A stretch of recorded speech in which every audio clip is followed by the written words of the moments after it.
What's up, everybody? Welcome to Talking Teapots. Talking Teapots is a new show that we're piloting. We're going to cover all of the game updates, tournament results, kind of all the things going on in the Immortal Gates of Pyre scene and community. We've got three hosts today, so we've got myself, Outfoxed, and this week I am Ytlander's Absolver All-In, destroying your natural. We also have Hada. Yo, what's up, guys? And Dominic. Hi, I'm Dominic, and I am Santa's growing disappointment with the Orza meta.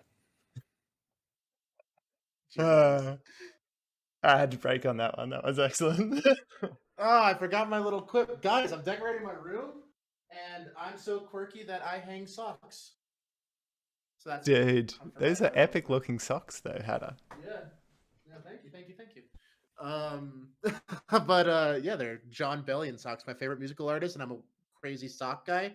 So I have like a whole drawer of like 50 different socks, and unfortunately, those socks are only made. They say one size fits all. I wear size 13 shoes, so no, not all socks fit all. So I have to. I made the joke to my girlfriend, and I said, "Man, I wish I could buy these socks. It's a combination of two of my favorite things, but maybe one day I'll just buy them, collect them, and hang them on my wall." And for my birthday and Christmas the last year, she bought me 2 pairs and put them in a frame for me. So hopefully by the end of this year, I'll have the whole collection. That's amazing. That's like really leaning you into a bit there. I love it. I mean, they're gonna be on that wall right there, so don't you worry about Just it, guys. that's your sound treatment, is just a wall full of socks. Yeah, it might be. I am actually going to improve my sound issue behind this wall, so it's not bouncing as much. I just ordered my soundproofing foam literally 2 hours ago, so should be cool. in on Monday. Yeah, could be good. Good stuff. Nice. Cool. So I'm thinking, jumping back to Immortals, staying focused. I'll try and stay focused. Who knows? There could be a lot of try, maybe fail. We'll see how we go. I'm thinking there could be a lot of new folks joining, maybe listening or watching for the first time, that actually have no idea what we're talking about. And I know that Hada, you and I, were both relatively new to the game, especially relative to Dom. So I'm wondering, Dom, can you kind of like explain what Immortal Gates of Pyre are like I'm a 5-year-old? Because that's all right. The speed my brain's at. Okay, you have a bunch of little toy soldier dudes, and so does your enemy, but you also have a bunch of little toy buildings, and they make more toy soldier dudes, and you throw your toy soldiers at their toy soldiers to smash their buildings down. But then you also have cool god things. You can grab other toys and throw them on the battlefield and smash your opponent's toy soldiers, and then they all explode, and then you win. That's a pretty apt description, I think. I mean, you did say like a 5-year-old, so, Oh my god, that was amazing. And maybe maybe if you were to explain, do you want to age it up a little bit? Do you want me to actually explain it to someone who knows something about gaming first? Yeah, let's go for gamers. All right, let's take it less literally then. Okay, so Immortal is a strategy game in the vein of StarCraft, with some inspiration from games like Age of Mythology.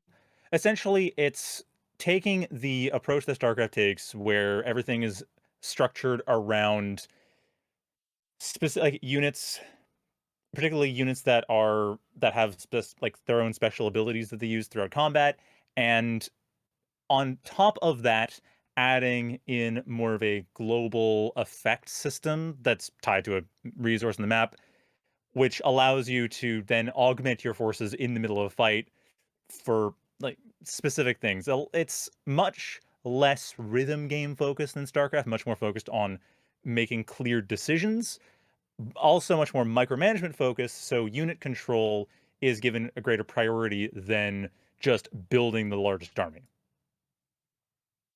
Nice. I think it's a good summary, and I think like definitely analogous to like a lot of other RTS games, but yeah, with some key changes. I mean, it was built, like the prototypes were built in StarCraft 2, so it does take a lot from that as a result. And Hada, I think like you haven't necessarily done heaps of RTS before. Like, what's been your experience kind of getting into the game? Yeah, and I think I have a pretty interesting perspective because my gaming experience, I have a lot of it. but none of it is actually an RTS genre. I was a very, very good FPS player. I think back in like the Black Ops 2 Call of Duty era, I hit like Masters tier in their League play system 2 or 3 times. I've played MOBAs to a decent high, like high plat, low diamond level. And of course, I actually, my highest ranking or most time put in, I'm actually a professional Super Smash Brothers Melee commentator, and briefly took it pretty seriously to the point of getting ranked in a bunch of different scenes around the country. And it's something where I come in with a completely fresh mindset of the RTS genre, and being a sponsored commentator through All Chat Esports, who is now the subsequent production company that has been working with specifically the Alpha trials through our early tournament series, through the Alpha of IGP. Um, I was then thrust into this position where I was saying, hey, I need you to put in a ton of hours playing this game, learning this game, understanding lingo, understanding terminology, so where you can cast it to the same level and capability as you would, Smash or League of Legends or COD or whatever you're going to do. And I'm like, oh, okay, like, this is a completely new journey. And what I love about IGP specifically is the community 100% incredibly welcoming. So all my questions that I would ever need to be answered were answered very clearly and very focused. And I was put in a position where I was set up to succeed, but also IGP as a game itself, and with the engines and tools that are at the disposal just from downloading the client, it's very quick to learn, very quick to pick up, and it's a great time to jump into a game, especially even if you, like myself, don't have a lot of RTS experience at all. If you've been curious about the RTS genre, just from an afar, just from a viewer's perspective, it's a great time to jump into the game because there's tons of resources for you to be able to, catch up to the speed and catch up to the meta as quick as possible. That's right, and now you've got a weekly show. You can kind of catch up on all the changes as well. So Yeah, there you go. there you have it. Speaking of changes and updates, thinking we should chat a bit about the game updates. There's been a whole range of them over the past kind of 2 months, really, particularly in the lead up to the alpha trials, which you mentioned, Hada, which we'll definitely get into as well later in the show. What do you guys feel are kind of like some of the bigger changes that have happened in the game over the past couple of months that you think are really interesting? I think Well, specifically the Zol update was probably my favorite. A lot of the major updates came through the Immortal ability. So I know Dom touched on this, but just to give it a little bit more emphasis, the biggest definition of what makes IGP such a unique game is the implementation of their Immortals and their specific abilities. So just from character or champion or Immortal select before the game even starts, you have these god-esque figures, these Immortals, who dictate not just with their abilities, but also with their specific units, how playstyle can roughly be looked at, or how playstyle can roughly be geared towards in order to make the best use out of their toolkit. And something that was really exciting with the development of Zol specifically, who is your ethereal, sort of bloodthirsty hunter archetype, is Zol now is the only interactable immortal that you can do damage to in the game, which is, I thought, was very interesting because from an outsider's perspective, I'm like, oh, so you get to summon this big old god figure, and suddenly now there's a raid boss that you have to take down, and there's that implementation, but that wasn't the case immediately. But now that Zol has been made this way, Zol is now spawnable as a interactable and micromanageable infantry unit. In which case, for you guys who aren't reading the patch notes directly, Zol's now has a sort of a three-pronged auto attack cycle in which the third does this big old laser piercing damage and can decimate especially squishier infantry forces. So if you're doing something like Zol versus Mala, you're going to absolutely shred a lot of those generalist units if you have can go into an early skirmish, summon Zol, and that's a huge early fight sequence that can swing in your favor. yeah, in fairness, it is 25 seconds, but yeah, Zolt definitely got a lot of improvements. But that was true across the board. I mean, Mala ended up getting a massive shift where if units die and she's decided that this area is where she wants to actually grab their blood, she grabs their blood and then later on can just throw it on other units and upgrade them.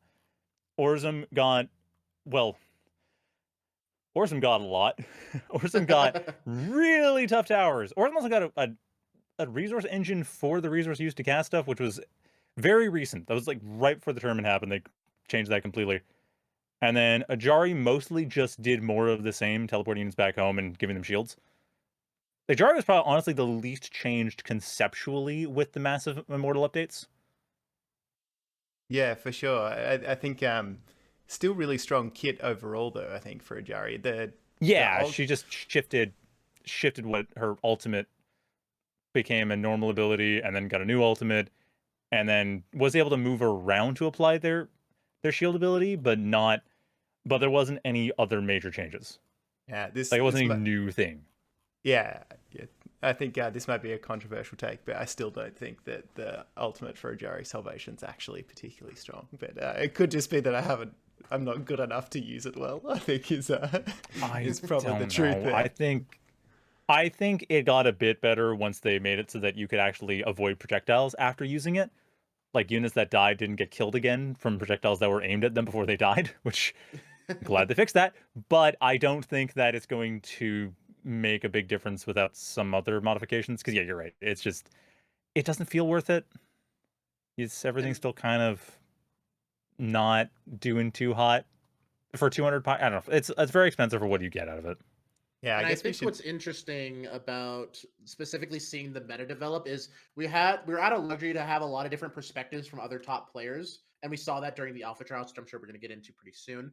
But specifically from the alpha trials, we really only saw one instance of Ajari being played, and I believe that was from Thermal in a lot of their Game 2 matches, in which they used this interesting strategy in which they pushed a Legion Hall really far forward and tried to punish early expansion by sending a small section of Sapari to make use of their extended range with their spear in order to try to destroy the enemy for early expansion before it even got finished. So whether or not that's a Jari specific, at least ability ridden strategy, it was more to take advantage of the kite ability of the Sapari as well as the ability to get them on the map as quick as possible. Yeah. So I do want to see how Ajari as a Immortal develops a little bit more, but I think we just need a couple more tournaments, a couple more events, a couple more showcases to really see how Ajari can be pushed in the right hands. I mean, we did get a fair bit of Ajari both today and the show match, and last week Hydraulics was playing it quite a bit too. Actually led to a very sorry, not Hydraulics was playing last week. It was Hydra who ended up going as Magical. Magical was playing. Sorry, Magical is using it.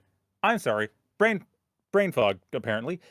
Magical is using Ajari and led to a weird ruling because they found the one use for salvation for the ultimate that is really good, which is delete all of your units after using it to teleport to say something.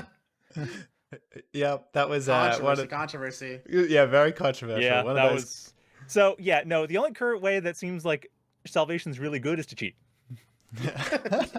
I do think that is the fundamental challenge with the dynamics of that ability, right? Because that ability, when your units die, they get teleported to where you place Ajari, like 25% health back. But I think that's the challenge. Like you have to get your units killed, and I think because the lethality is not quite as high in this game compared to some other RTS, like actually getting your whole army killed is not that easy. So you end up losing like maybe half your army, and then you've got half an army that's just chilling right next to your enemy because you've been like suiciding them in to try and make use of it. I mean, unless the idea is just that you're fighting, you throw salvation down in the middle of the fight, and then as your units die, they end up spawning like in the middle of your opponent's force, and then their units have to turn around and start fighting on multiple fronts internally. That might work, but that's a lot. Like compared to just survivability you get from adding shields, I would have to see it used well in order to be convinced. Yeah, I think like compared to something like a Rain of Blood, right, which just gives a lot. Oh yeah, Rain of Blood is very straightforwardly useful, and actually Mala actually had similar issues for a while because the way incubators worked, where units had to die for that to work out, and that has gotten better, but I'm not sure entirely why. I think with the incubators, it's just that they found a niche, like people kind of figured out where to use them. So maybe that'll happen, but then incubators are a regular unit; they're not a Pyre ability. Like say Red Harvest got buffed because it was useful, but it was very specific again to throw it in there as the units are dying, which again they don't do as often. They kind of do, but yeah. It's a weird way. Yeah, to me, it feels like, especially with the ultimate abilities, they're so curtailed to what this immortal specifically wants to accomplish with their entire toolkit. So, for example, the example with Mala is you have quite literally a bottomless blood resource, and blood is the only supplemental resource that really separates Mala from every other immortal in the game, at least from a conceptual standpoint. And when you have a limitless blood supply, you can just spam abilities. You can spam your unit abilities, and you can make best use of all those toolkits to synergize and create your You mean ideal blood as game in state. using HP to cast spells? Exactly. Yes. Okay. Yeah, because that's the thing Uh, that units that our units can do in general. Yeah. yes. And so when it boils down to that conceptual idea, I do think Ajari kind of falls a little short. Yes, the ability to move and teleport and have these like the maneuverability of moving your entire bulk of your force from either point A to point B, or salvaging them for the best use of that Saving them, term. I guess. Saving, salvaging, throwing shields, making sure those fights either can extend or to save your resources to fight another day. It's a cool conceptual idea, but I think there could be a little bit more of a tweak that could curtail Ajari's more characteristical mindset to better use in ultimate ability. I think it just needs a little bit more of a prod in the right direction. Yeah, I think I could see it. that Yeah. yeah, and I'm thinking like we should definitely jump onto some of the other updates, but I do want kind of like lightning round from the two of you. Like, what's one of the things you really love from the recent changes, and like what's another area you think maybe needs a bit more tuning? If we start with Hada. Sure. Yeah. Again, I love the idea of the conceptualization of what an immortal should be and what their game plan should be, but not enough to where you pigeonhole them into only playing one play style. I think the idea of an Orzoom player being able to create so many towers to have so much agency over the map, in order to just push their area of effect, push their dominance over the map by summoning and creating all these towers, and then being able to use Empire Unbroken to play tower defense all over the place is something that's really cool towards Orzoom's identity. And again, like I said in the very beginning, I really love what they've done with Zol, being able to have Zol as an interactable addition to your forces, almost like leading the charge as the general. The general's leading the charge and causing so much added DPS, which I thought was really interesting. So I do love that the IGP team is being pushed in that direction. I hope we get to see more implementation towards either new immortals coming in the future or addition bolstering of the current immortals that we already have. I was most excited to see what was happening with Mallet, despite being a Zol main. Just the most recent version where it is a question of use one ability, units die, get a special resource, use another ability to apply it. It went through a couple passes to figure out how to make it work, but that whole setup and payoff approach, I just think that's really cool. Even though I don't play Mala much myself, as a concept, it's really interesting. Yeah, totally. I think for me, because I also a Jari main, I actually think the increased duration on Heaven's Aegis was probably one of my most exciting things. Okay, Which is like super late, but let's I think they need to split the difference on that one, because currently Heaven's or adjust the way that Heaven's Aegis shields work, because right now it feels like Heaven's Aegis comes, none of the units die, which is flavorful, but it's also really bloody frustrating when you're playing Aru into an don't Ajari. take it away from me, Tom. Don't take it. Not take it away, just like make it a crutch. little bit less like you can't A little fight bit less into French this at all. vanilla. Yeah, It's a little less French Yeah. vanilla. Give it some diversity, give it some individuality, give it some Well, I'm thinking some more flavor, I something guess. where there is an approach that deals with it. Because right now, to Yeah. some extent, Splash kind of does, Mhm. but not as well as it had. It seems like shields come in a fair bit more often than they used to. So this, Yeah, I think yeah, yeah. it's just because like 20 seconds where every half second they get a shield, and it's like the entire army gets shield, and it just eats an attack no matter what.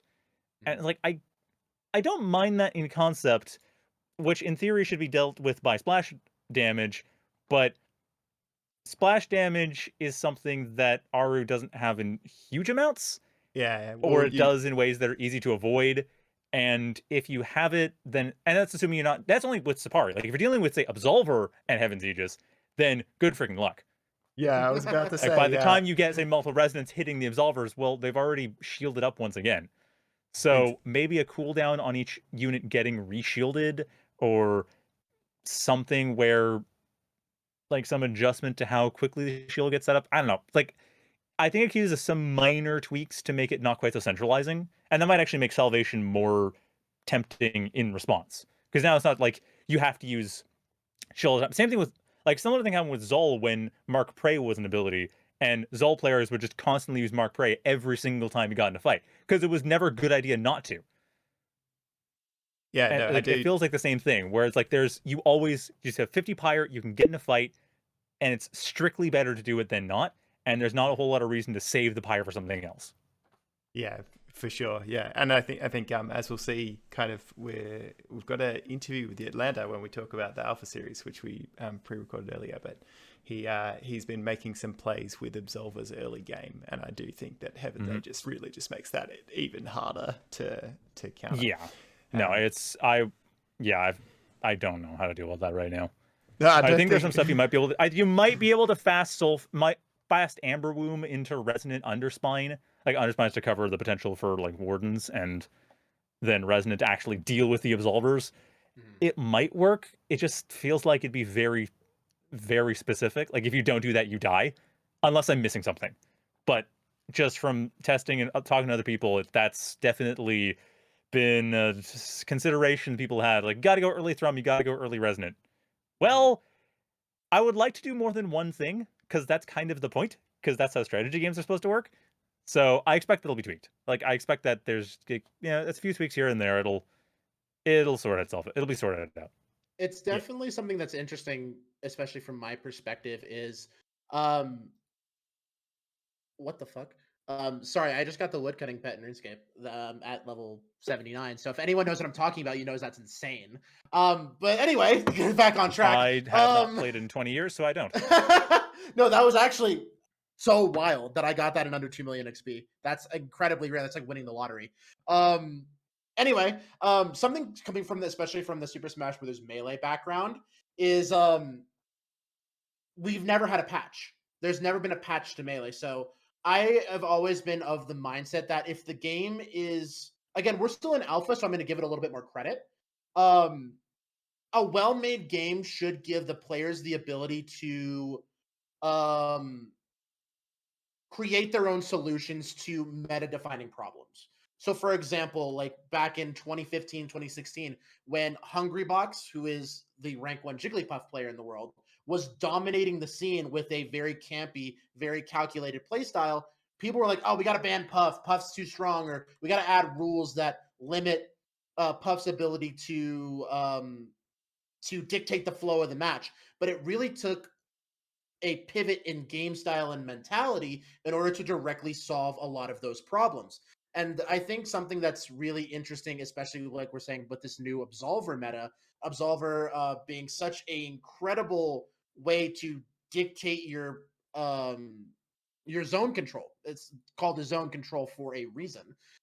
They set up shop and you really can't fight into them. They're incredibly high DPS. They stabilize and they just absolutely shred your team, which is something that is very difficult to take into account, especially when utilized with specific like Orzum being able to stack up and um, push tempo on the map in order to retreat back to your hallowed ground from the towers you've already created. So if you do get a good piece of tempo pushing your towers going forward, being able to retreat back to hallowed ground, you have a fair stack of absolvers, you now have a remote base to retreat back to in order to consistently have somewhere that's easy to defend. And the only way to do that is to completely pivot your build order, invest in howlers, invest in dislodgers in order to combat that. But that's such a huge investment in resources, and that's such a huge investment in your ability to pivot into a different area of the game. So it's just going to boil down to how do we take the tools we already have in order to combat this problem that we're having with absolvers just pushing their presence onto the map and choking people out.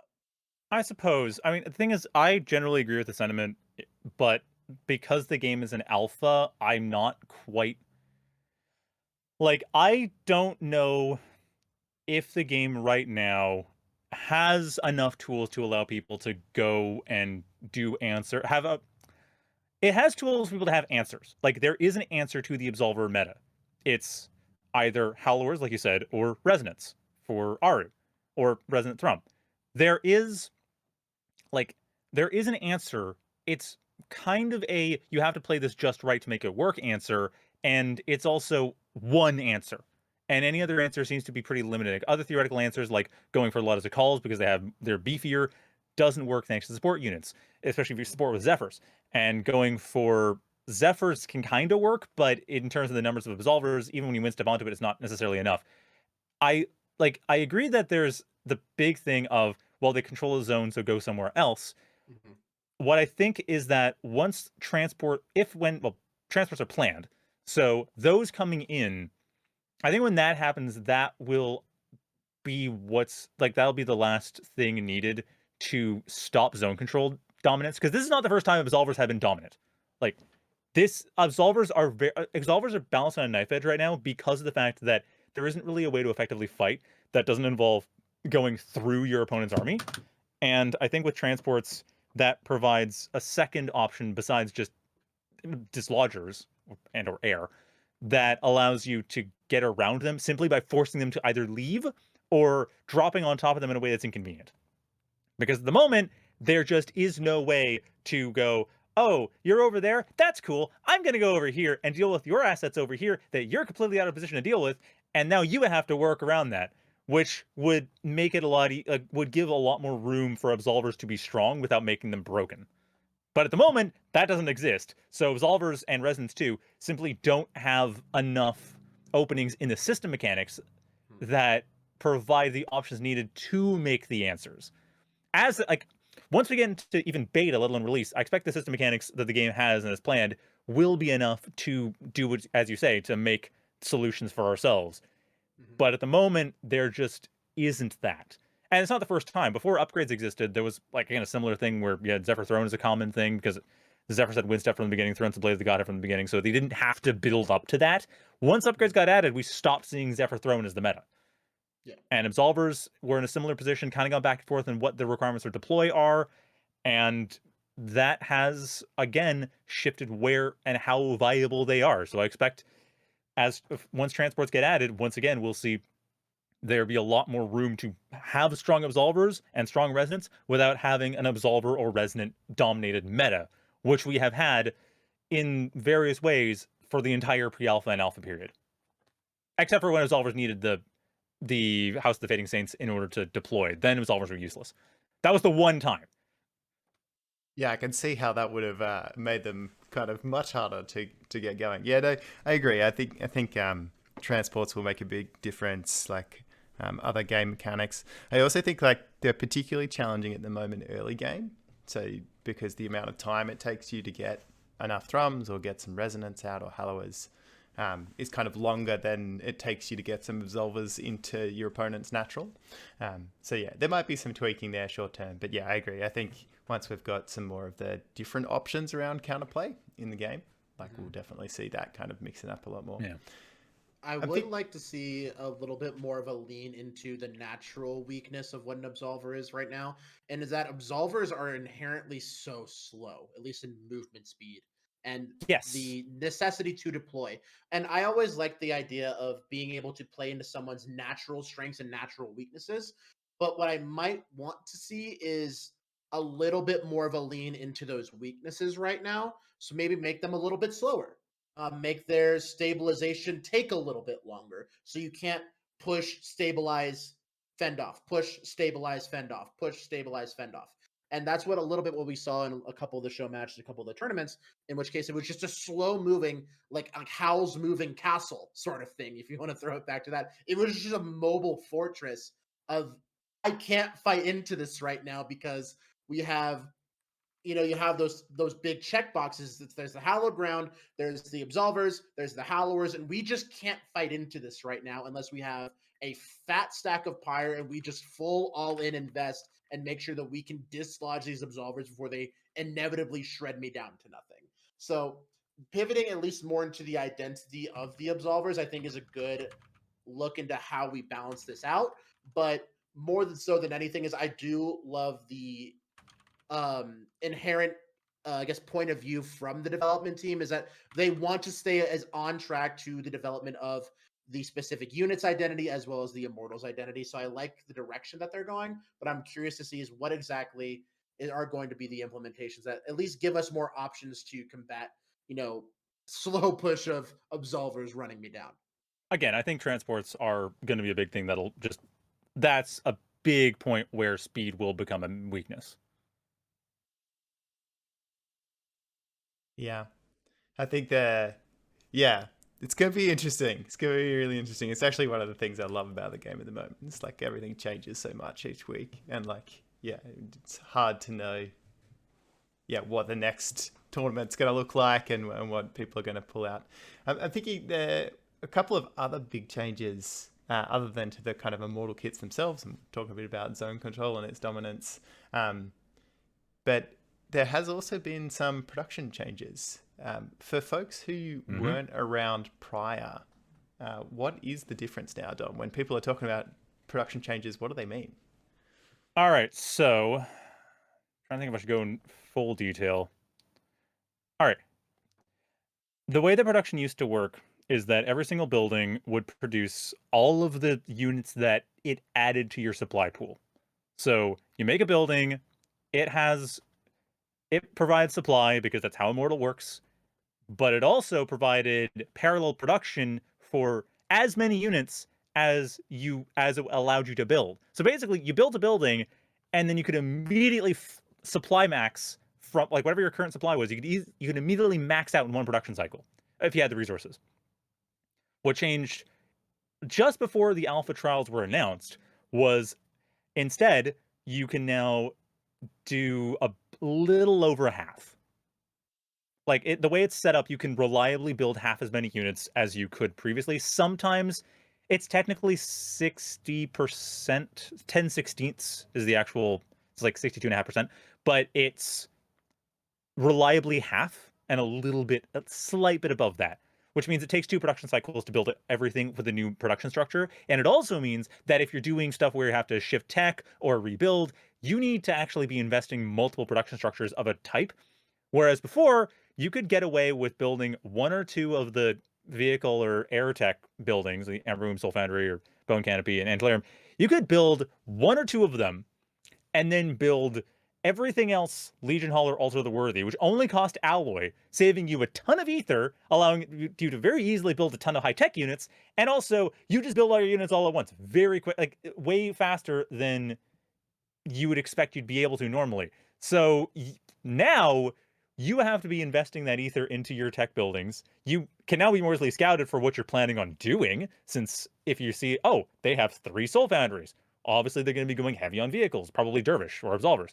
If you see 5 Bone Canopies, you think, oh crap, they're going mass Behemoth. So you know what they're going to do based on what you see from their production structures far more effectively. And it also means that if you do a bunch of damage, it's going to take a little longer to rebuild. And if you're going into a fight, you need to make sure that you can rebuild. It does mean that if fights are really intense, there's actually a fair bit of room afterwards to do some raiding and harassing, because your opponent cannot immediately remax. So you actually have an opportunity at that point with, say, a small force to do some raiding or bounce around different bases, which has provided a much more fluid dynamic to the game than it used to have. Yeah, I think particularly for me as a less skilled player, I often find myself throwing my armies away. Yeah, it is one of my signature moves is just throwing my armies into resonance, or that famous one, Dom, where I just moved all of my Hallowers into the opposing army's high ground, which is not wise. Well, I mean, you make the mistake once or twice, or it doesn't. Eventually, you learn. Eventually, That's the maybe. idea, at least. Well, Eventually, you're supposed to eventually learn that's how it's supposed to work. If it does work that way, well, great. yeah. Well, what I've really noticed though is that when I do that, it's much more punishing because actually remaxing, even if I've gotten economically, remaxing takes longer. So there's just a much larger window where I can then get defeated. So it's keeping me a lot more honest, I think. Yeah. But it also means that if you're doing damage to their army, you have more room to maneuver. Because Yeah. like before, like you'd smash an army and you'd have a minute tops to do significant damage to their base before they had everything back online. Yeah. Which meant that it was like this weird. It was a very static dynamic. And I think it also lends credence to my favorite unit in the game, which is the Teapot, the mascot of our little podcast here. Is, and I know the Teapot is actually it's a placeholder for what the Scout should look like, but I do hope we keep it because I've grown very fond of the Teapot. I think it's really cute. The most fame the Utah Teapot has had since its inception. Honestly, and the fact that Ajari is just Orzum with a teapot head is also just No, very, they very fixed that. objectively Ajari fun. has her own Did mom now. they? Oh, damn. Yes. That Yeah, it's no longer sucks. Teapot Orzum. Yeah, the last update Teapot fixed Orzum that. was sick. But anyway, Yeah, I was about to say, look, digress. we got Ajari in the background right here, but I can't say that anymore. Yeah, I did. You know, as greater as things will change, I just pray that they stay the same. But I digress. What I think is really interesting and something that from a macro standpoint is the idea and the conceptualization of vision and making sure that you scout properly and that using that information you can best make a judgment call on how you can address what your enemy's game plan is. And like you were saying, if you see 5 bone canopies, you're like, I better get some anti-air really, really quick because I don't want to get run down by 18 different behemoths. So prior to that, you really didn't, outside of seeing where that initial tech tree was going and where those initial developments were going, probably like minute 5, minute 10, it really felt like vision, especially going into the enemy's natural, was a lot less imperative. But now that we have this development in resource gathering, it's going to be so much more important to continuously micro those teapots, continuously have a good look at what your opponent's natural looks like and how can we address what sort of resources they're really driving towards. Yeah, for sure. I think it's had such a big impact on the flow of the game. Now, I do want to get us onto the Alpha series, but before we do that, just speaking of updates like no longer having Orzum Teapot Ajari, which is a really long name, there's also been a lot of visuals and like sound effect updates. I just want you guys to give me a quick, like, what's your favorite change that you've seen in terms of sound effects or visuals? And just Building before placement.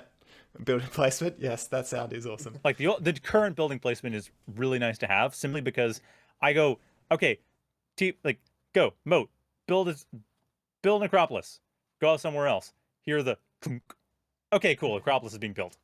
Yeah. While I'm doing something else. So I don't have to worry that it's been blown up or that the moat's been killed on the way there.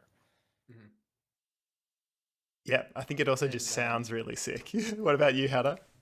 Again, this has been my favorite development. I've said it 2 or 3 times already, but Zol coming out and shooting people and blasting lasers is probably the coolest visual update that I have seen so far.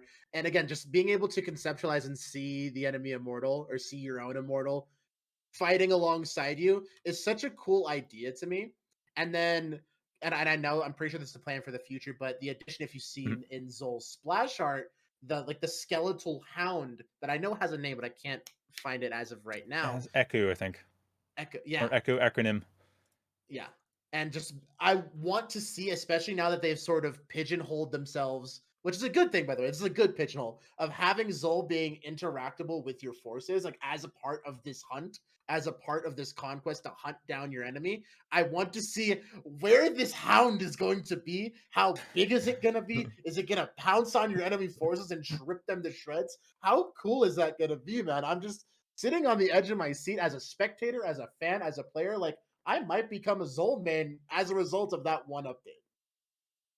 Love it, love it. Yes, I can't wait for that either. It's gonna be terrifying and awesome if the rest of the kind of art design is anything to take a clue from. Mm. I think for me, probably one of the, I mean, I really love the building sound. I think the updates and models also really good, but also just seeing which immortal took the pyre for me has just been yeah. Yeah, super that Oh, is yes. so nice. That is Yeah, so nice. so much Such a easier than good quality trying of to try to life. read the team colors when it takes 2 seconds for it to go back from the HDR white to an actual color. Mhm. Yeah. Yeah, I've just found that super useful, especially when like watching as a spectator as well. When I was watching the series, it's like, okay, it's just super clear. Yeah. I mean, mirror matchups a little harder, but then the color helps. So, Yeah. um, Yeah, cool. because then because the immortal now has an outline of their color as well. Mhm. Yeah, exactly. Can Teapots still take Pyre? Can they Teapots still snipe Yeah. Pyre? Oh, That's yeah. awesome. Because No, I flying haven't units, seen it in a flying while. units are the only ones that can't. Okay. So Teapot still Yeah. can. Oh yeah. I want to see it because I've only really seen it when top players have jump checked me during lessons. Because there was I was playing with Zard when I was learning the game, and Zard sniped Pyre from me on 2 different occasions with his teapot, just because I wasn't aware that that was possible. And I would love to see that now, as like you have this whole like skirmish level force, like 9 or 10 units by themselves, just taking this Pyre camp, and then a teapot just cruises through, and the enemy immortal is like, "Ha, give me that Pyre! My It's a little little teapot took it for tricky. me." It's a little tricky because first off, you don't want to lose your teapots. Like it is a huge risk, Mhm. especially for higher level play. And Especially now, also, yeah, with the the new way that teapot development snipes engine. work is that you wouldn't so much move in. You would park your teapot on the pyre camp as Mhm. it was being pulled away. Mhm. But the thing is that it was specifically a thing to kind of check people who were going in with like half of the starting, like 2 or 3 Sapari or 4 or 5 Bone Stalkers or Masked Hunters, Mhm. because prior to the production change where that was the maximum you could make in one production cycle, people would often make that many in order to save resources for other stuff, and then only use that microed perfectly in order to get the camps. Because you could do it with as few as like 2 or 3 Bone Stalkers if you did it really well. But it Yeah. took a while, and it involved pulling units away, because Mhm. it's entirely pullback micro. So you could check that by just putting parking the teapot on the pyre camp, and as soon as they've done slaughtering everything, well, teapot grabs the pyre and you're done. Mhm. It's a complete waste of time for their part. But since people don't really do that, since you're not gonna fight 5 to 8 or 4 to 8, is people just go in with the force, and both sides have a similar sized force.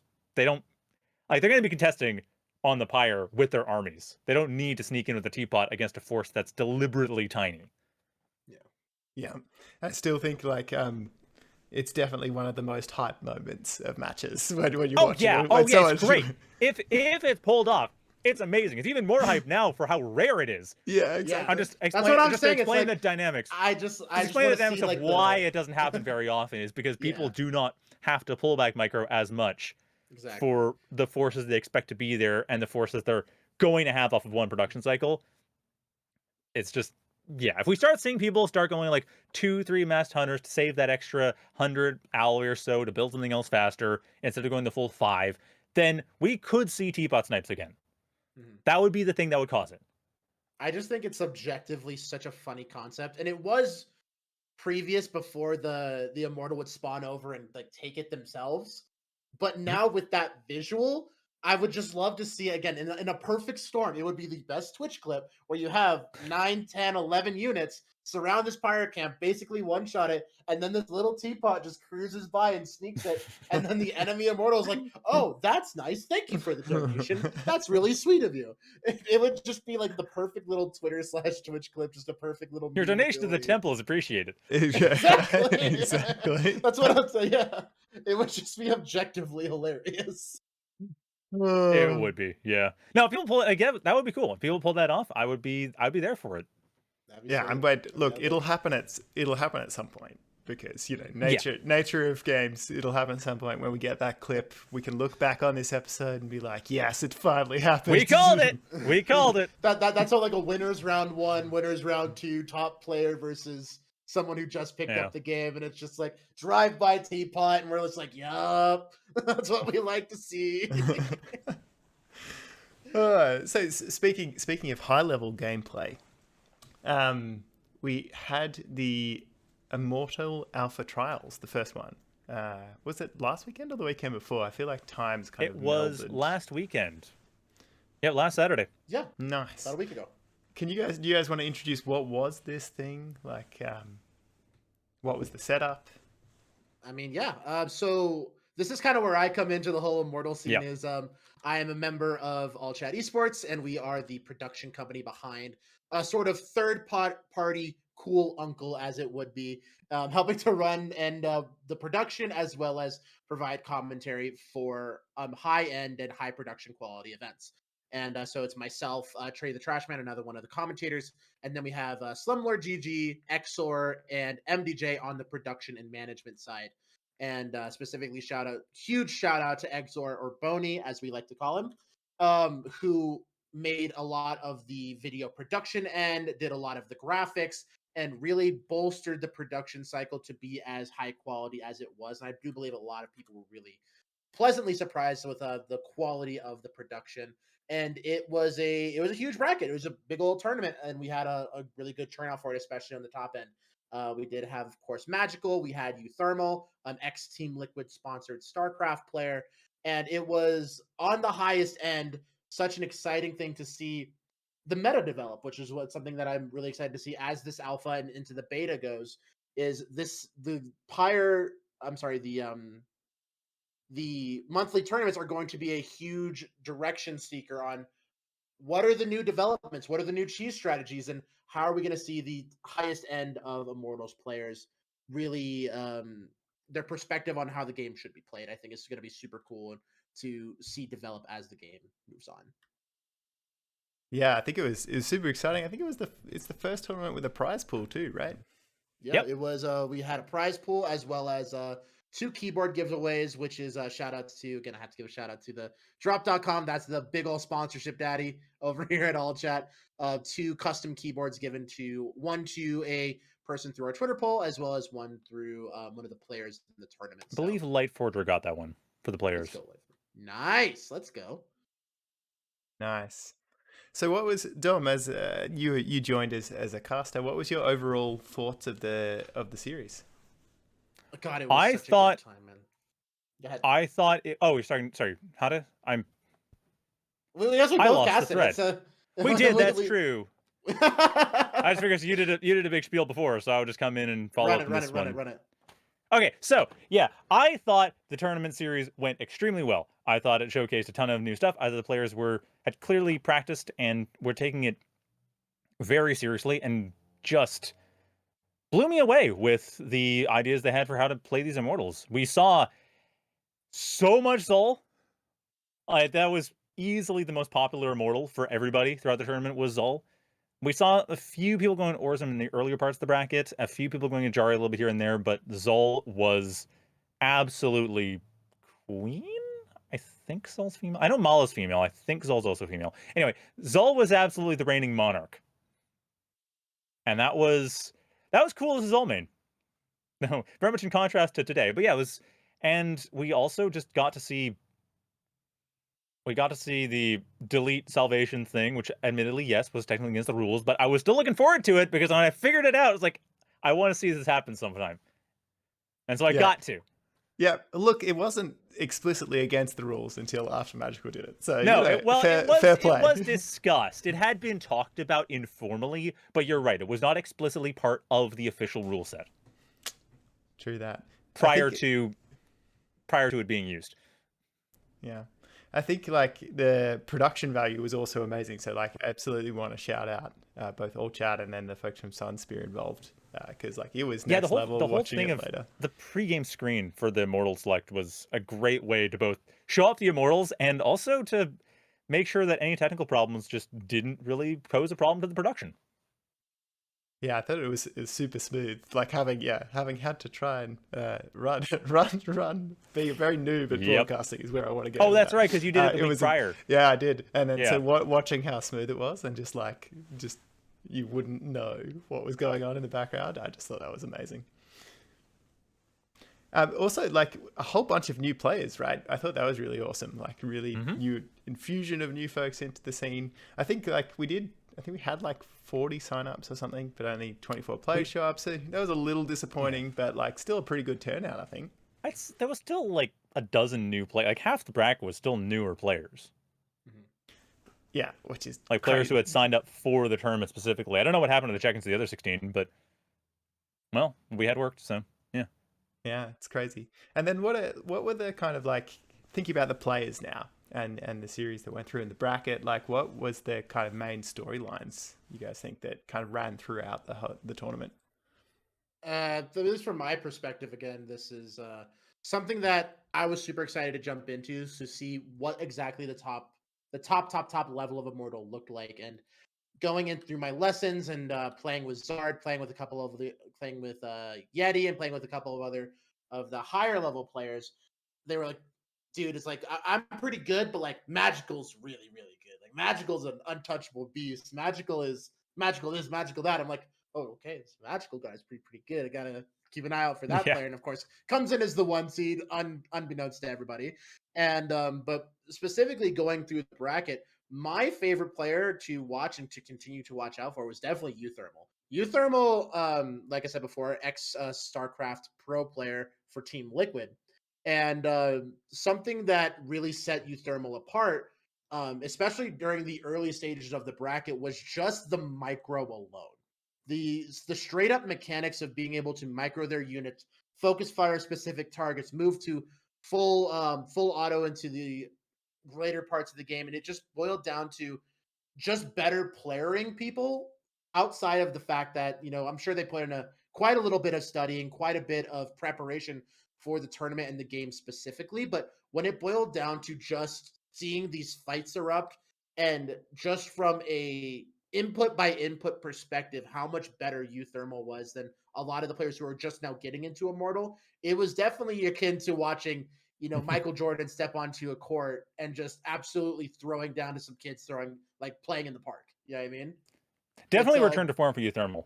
Like Yeah, they have not excellent. been playing in tournaments since pre-alpha basically, and even then they were kind of falling up near the end of pre-alpha. So to see them come back and do as well as they did was a showcase for how good they've still been.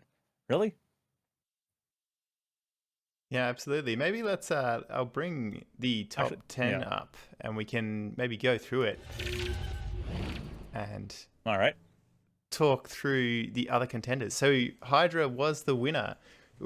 Hydra was the winner. They needed it. They had actually just come off of a loss. So they also play high level competitive StarCraft 2, but they had been doing some bracket stuff themselves. They've been doing a lot of they had been coming in after just about winning a qualifier series, and because of someone lying about their age, they had to redo a bunch of matches, and they ended up going second place. They ended up just barely not getting what the qualification that they were supposed to get, that they had originally gotten, and they were bummed. So winning this was something that they needed for morale, and they got it. But it was tough for them specifically because while they came through most of the winners bracket fine, once they hit Magical, it was a bit of a wall, went 2-1, back and forth games, ultimately ending off with a base race that Magical won using the aforementioned salvation delete trick, which led to some consternation. Ultimately, Hydra winning through the losers bracket, getting back to fight Magical, and pushing through 3-2, I believe. Yeah, it went to game 5. It did. But Hydra was able to barely pull it out at the very end. I mean, by that point, both players are very tired. The last 3 games were basically all early Legion hall push rushes. There was no time in either player's mind for trying to go for the long game.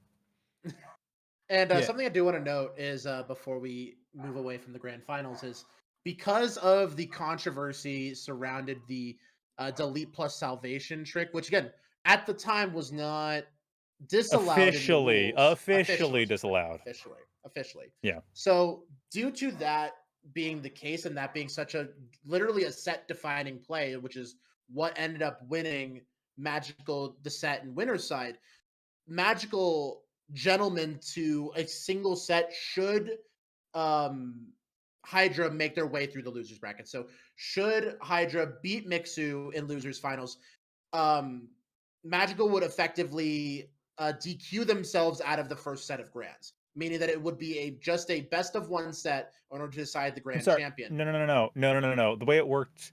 Sorry, it's slight confusion because we don't do a grand finals reset. It normally what happens is that the winner of the winners finals goes into grand finals with a 1-game advantage. The gentleman's agreement was that if Hydra found their way into the grand finals, then Magical would not have that extra win. So Magical would have to have won 3 games instead of 2. Oh, okay. Which actually made the difference. Yes, it was explained to me as if the first set of grand finals, meaning the winners versus losers advantage, would just not have happened. It would have been that is how it works, but it's not. It wasn't. Sorry, it's a slight confusion as the exact wording of it. But either way, it was a proper best of 5 rather than best of 5 with one side of the bracket having a 1-game advantage. Okay, I must have missed the game versus set. Apologies, but yeah, it was. Yeah. I think the honor going from Magical to basically go say, hey, if you make it back to me, I'm not going to take the advantage, because it was a toss up, it was a coin flip, it was a stretch of the almost existent rule, and of course there was a little bit of controversy behind that. But it was exciting to see that Magical would just say, hey, let's just play honor code, fisticuffs, let's just duke it out for the grand prize here. I think but after that, oh yeah, no, you go, Dom. Yeah, after that we had Mixu coming in, which was rather like them getting knocked out was a little bit surprising. I mean, prior to that, they knocked out Santa Claus, who had previously been consistently getting 2nd, 3rd places, like gunning for first in our weekly tournament, weekly 1v1s. And this week, or that monthly tournament, they got 7th because they knocked down to losers. And then Light Forger took them out, who had been grinding for weeks prior to the tournament, trying to work out a bunch of specific strategies. They were doing some of the pioneering on the Dervish strategy we saw quite a few of the Karath players come out with as well. Light Forger was just going for that hard. And that, I mean, with that on top of just generally solid play and practice, they ended up beating out Santa Claus, who had previously been one of the players to beat. Yeah, I think Mixu was lower seed, right? Like he outperformed where They he'd did, been seeded at least, right? Yeah, because Euthermal was seeded 3rd, I believe, and then Mixu was seeded, I want to say 5th, 4th or 5th. I don't have the bracket. I should get the bracket in front of me. I was going to say I have to bring it up, won't I? Yeah, but in any event, Mixu did definitely punch above their weight. Euthermal, while they played well through the winners bracket, once they got knocked down to the losers, I think they actually went, like, they just lost 2 in a row once they got to losers. Yeah, once it got to that sort of top 4 caliber, they ended up losing they lost their set versus Hydra, and then fell down to had to play Mixu, and I believe Mixu took it, if I remember 100% accurately. Yeah, because then they went on after the winners. Well, they would have had to, because they've been winners loser semifinals. Yes, that's correct. Yeah. So guys, that's kind of the top 3. When you look at the rest of the top 10, are there any kind of like surprises? Anyone who you think like did much better than you expected, or maybe not as well as you thought? Well, Ytlander definitely came out of nowhere.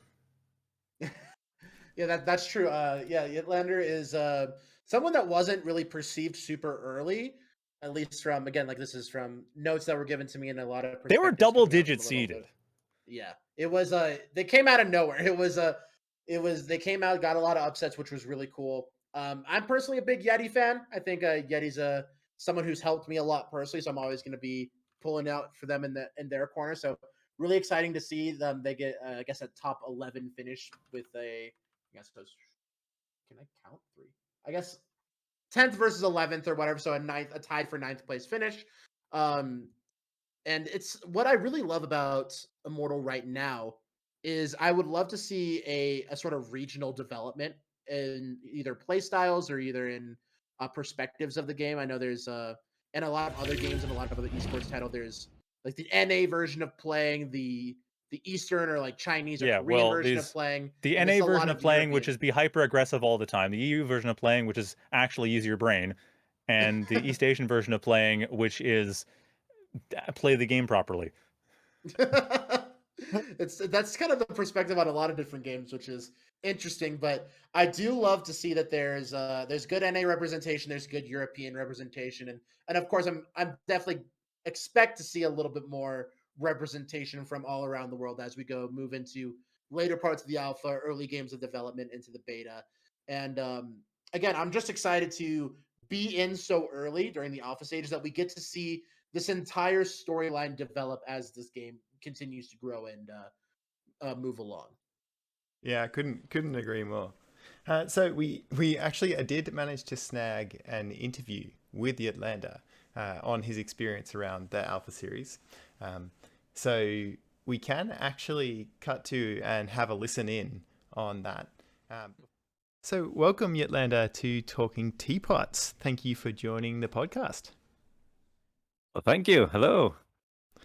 I was thinking before we get into it, like we're going to talk about Immortal, we're going to talk about the Alpha series and kind of all sorts of fun stuff. But I was thinking we could start by maybe like if you want to say hi to the community. Yeah, sure. Hello, I'm Ytlander. I've been playing Immortal since the alpha started, basically. I got a key from a friendly... Like obviously you played in the new Alpha series tournament, which we'll talk about, but I think you played in some of the other Break the Game weeklies as well, right? Mm-hmm. Yeah, that's true. I think I've done 3 maybe, or two or three Break the Game alphas. I only played in the 1v1s. I haven't played as much 2v2 at all yet. Maybe I'll get into it at some point. I think just a sidebar, we should do a team up at some point in the 2v2. Yeah, we should. Yeah, that would be fun. It would be fun. But we'll talk about that later. Yeah, I have some sneaky strategies. We can't talk about that here. Okay, cool. Yeah. We'll save that for the post execution of those strategies catch up. Yeah. Oh, cool, man. And then, so Immortal, as I guess we'll probably have talked about on the show already, hopefully, had its first tournament with a prize pool in the Alpha Series weekend before last, I think, although time is melding together. And you competed in that as well. How'd you find that kind of experience? What did you do in the lead up to it? Yeah, I guess we can talk about the preparation. Actually, I was sick like 2 weeks prior to the tournament, and I was a little bit sick on the day as well, but it was okay. I had just like a small cough at that point, so I don't think I was affected by it, but I couldn't practice that much leading up to it. But I played a few days before the tournament because then I was like on the up and up, and I was pretty good at that point. And I figured, all these guys like Magical and Hydra and Mixu, and I saw Thermal was going to play, and I was like, he's going to be good. So I knew the odds were kind of stacked against me. So I figured I gotta find some shenanigans, some cheese to get somewhere in this tournament. I absolutely love that. That's like the brilliant strategy against when you know you're outclassed. It's just like, can I find the cheesiest, sneakiest thing? I think if we had Toby the Kiwi on, he'd say the most degenerate gameplay that we could come up with. Yeah, so maybe that's gonna be my thing, because I think I'm at that level where I can execute a cheese pretty well without doing too many mistakes. And then I can be on a pretty even playing field with a player that's more well-rounded and quite better than me in many other respects. So that can give me a fighting chance against those players. So I guess maybe I'll be that guy, but you gotta do what you gotta do to win. True. So I found this. So I found this like Sipari Absolver all-in build, and I don't actually know if it's not like it's revolutionary new or anything, but I think it was mostly a series with Mixu. We were playing some Kurath versus Kurath, and he just built like mass absolvers, and that opened my eyes to like, this unit is ridiculous. It's just so good. So it's like, okay, this is going to be one of my builds. I'm going to play standard, and I'm also going to do a sneaky, like if I do the cheese, the proxy, one game and I win that, I'm going to do it again, but I'm not going to proxy the Soul Foundry and go for the rush. I'm going to proxy a base. So I was taking my natural on my 4th base location to be sneaky. Oh, nice. So you were pretending to do the cheese again, but you were actually going a bit of eco to hedge it with a sneaky 4th, but they just thought you were going the straight cheese again. Yeah, exactly. So I did the same thing with the ether in the base before the expansion to make it look like I was doing the same thing again. But I was actually fast expanding and doing a standard build. I mean, I know you were saying you needed a cheese, but I mean, you did quite well. I think you placed numbers. You got 6th place, right? Yeah, I looked at it. Sometimes I've seen like 5th, I've seen 6th. I don't know if there was like a 5th, 6th, like that was the same spot or something. I'm not sure, but somewhere there. Yeah. I mean, I think it's a good outcome, but did it put you in the prize pool? Yeah, I won some money, so that was cool. Congratulations, man! Is that the first thank you. Is that the first?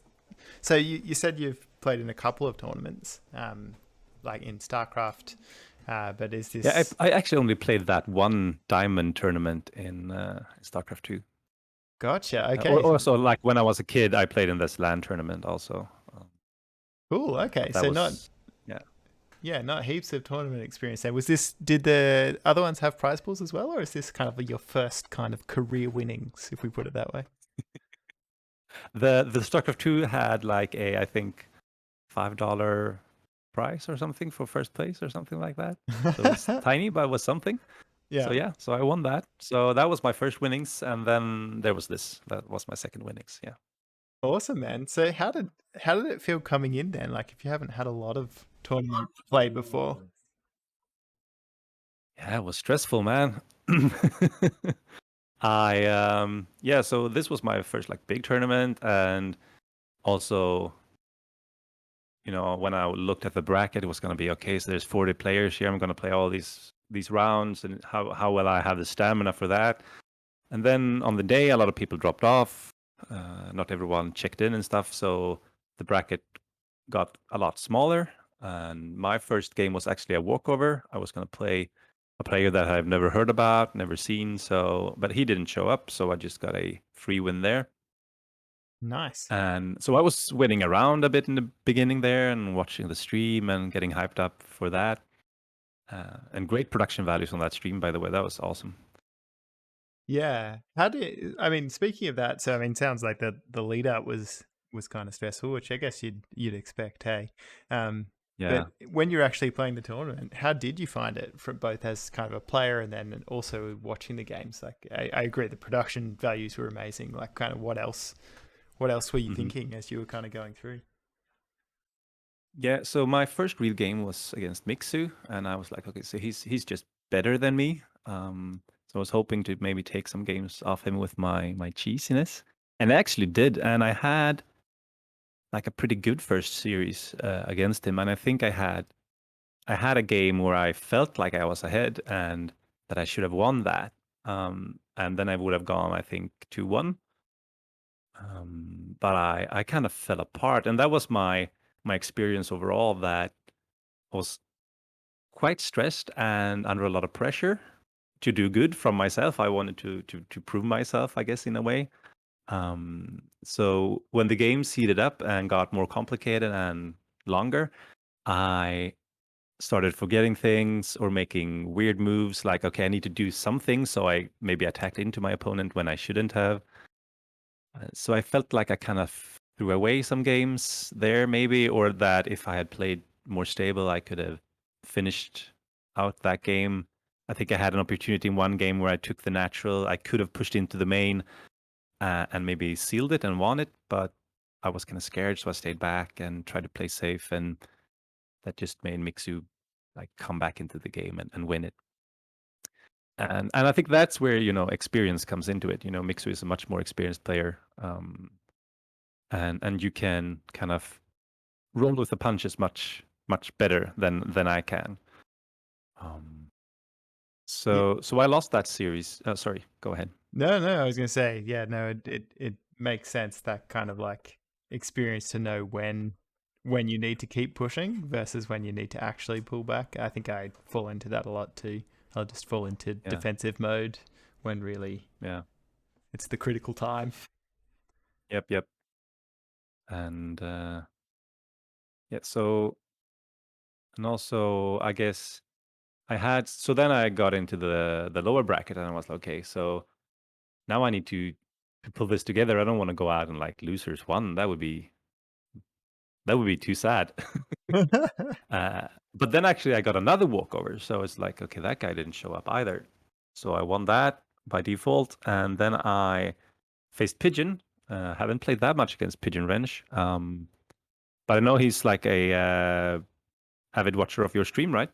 Yeah, he is. He is a legend, a stalwart of the community, is how I would classify Pigeon. Yeah, so I've seen Pigeon around a lot, and also in the chat and in your stream chat and stuff, and seems like a really nice person. And we had, I think I was a nasty guy and just did my all in twice against Pigeon. I don't remember exactly. I think so. I tried to review some of my games. I actually record my games now so that I can look back at them since there are no replays. So I did that, and then I faced Bemnex, and at this point, I think I was pretty like, oof, how's this gonna go? I knew that Bemnex was pretty good, and that he and Scruffy had won a lot of 2v2 tournaments together. But I've never played against Bemnex, so I have really no idea how good they are.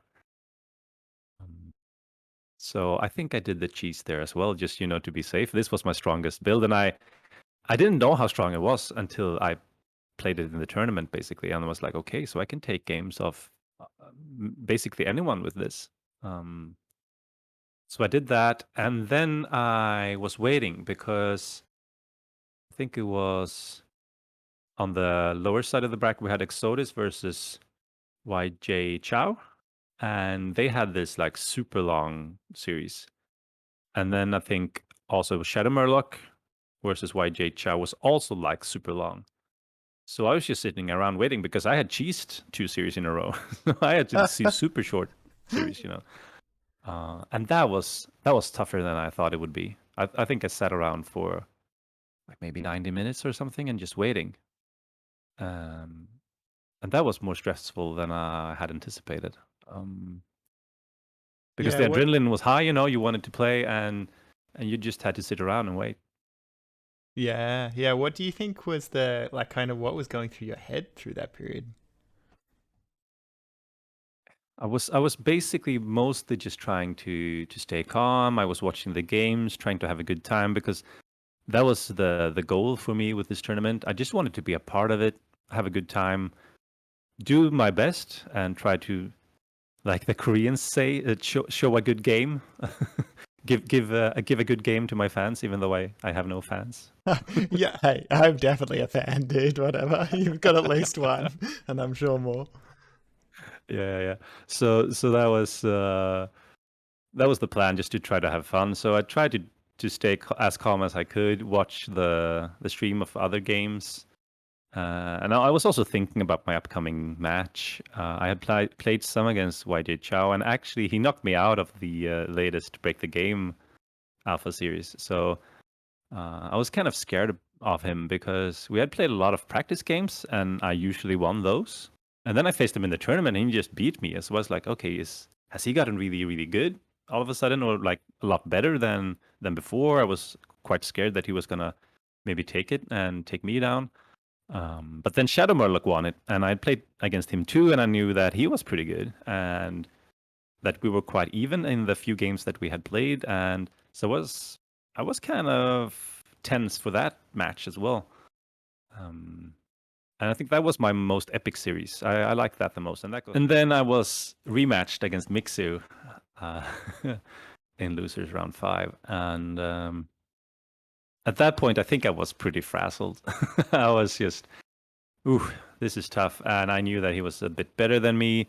And thinking back on it, I think I should have just cheesed him 3 times in a row and see if it had gone through. And I actually saw Magical saying in one of the stream chats afterwards that if he had just gone for the all-in, he would have won. And I was like, yeah, I think you're right. Do that. Well, cool, man. I mean, yeah. it sounds fun and stressful. If I was to summarize, kind of. Yeah, I guess talk that's a good summary of it. I couldn't go to sleep afterwards because I was just so pumped up. So I was just sitting there watching the rest of the tournament, and then yeah, it was an experience for sure. But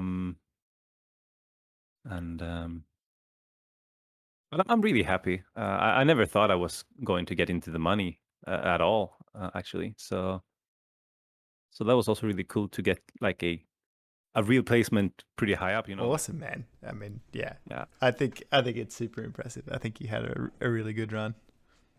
Yeah, thanks. Yeah, I'm super happy about it. Way above my expectations. Nice. So what would you say if you were kind of talking to a newer player who'd maybe joined, like what would you say to them? Should they come and join? I mean, from your background, right? You're not necessarily like same experience level as someone like Hydra or Thermal, that kind of thing. What would you say if someone was like, "Hey, should I come check out the next tournament?" Yeah, I think they should if they want to.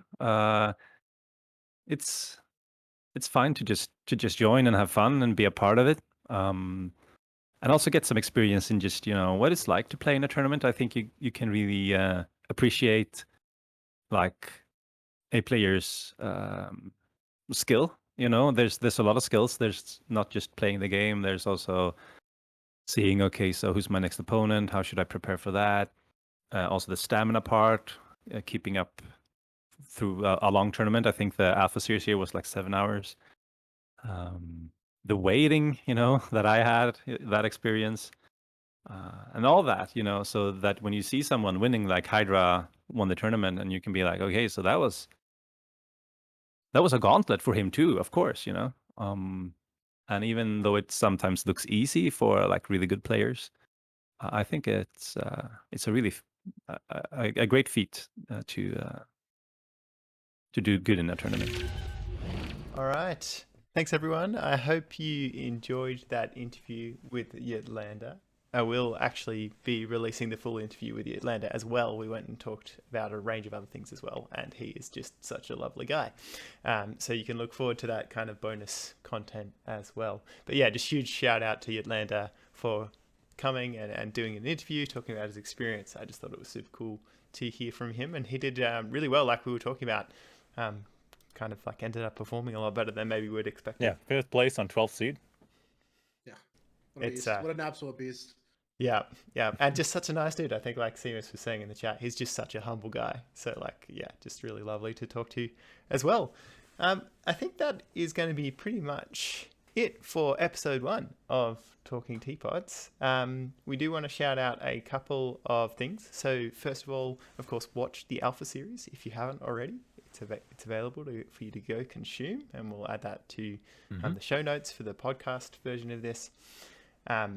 Check out the showcase matches from today, which Dom, you were casting, I believe, with ZK. That's right. Yeah, ZK and I were casting the show matches. We normally have weekly tournaments, but if there aren't enough people, we just do a show match.